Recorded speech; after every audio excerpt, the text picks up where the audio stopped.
박찬대 민주당 원내대표가 어제 7월 17일부터 시행 중인 재난안전법 시행령과 관련해 파업을 사회재난으로 규정하고 있다며 헌법에 보장된 기본권을 시행령으로 제한하겠다는 위험천만한 발상, 초법적 반헌법적 발상이라고 말했습니다.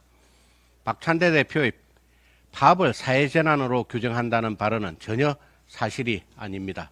시행령 어디에도 파업을 사회재난으로 규정한 내용은 없습니다. 지난 금요일 일부 언론 보도에 대해 정부가 입장을 발표하기도 했지만 쟁의행위 자체를 사회적 재난으로 규정한 것이 아니라 쟁의행위 등으로 국가 핵심 기반의 마비가 생겼을 때의 피해를 법정 재난으로 관리하겠다는 내용으로 이는 지난 2004년 재난안전법이 제정될 당시에 명문화되었던 것입니다.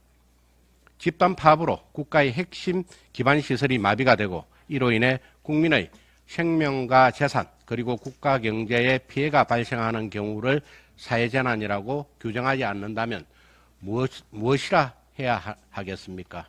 또한 종전 재난안전법 시행령에 이미 전력사고, 원자력 안전사고, 보건의료사고, 고속철도, 도시철도 사고, 육상화물 운송사고, 금융전산 및 시설사고 등으로 규정하고 있었고 정부는 이를 근거로 지난 2022년 화물연대 운송거부와 올해 의사 집단행동에 대해 대응했던 것입니다.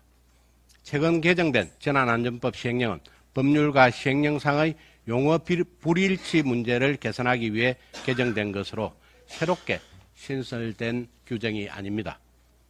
따라서 헌법에 보장된 기본권을 시행령으로 개정하려고 한다는 박 대표의 발언은 명백한 허위 주장입니다.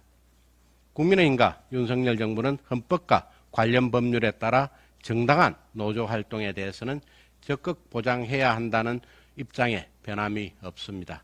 그렇지만 불법 파업 등으로 국가 핵심 기반이 마비가 되고 이로 인해 국민의 피해가 발생할 경우 지금껏 그래왔듯이 무관용 원칙으로 단호히 대처해 나갈 것임도 분명히 해두는 바입니다.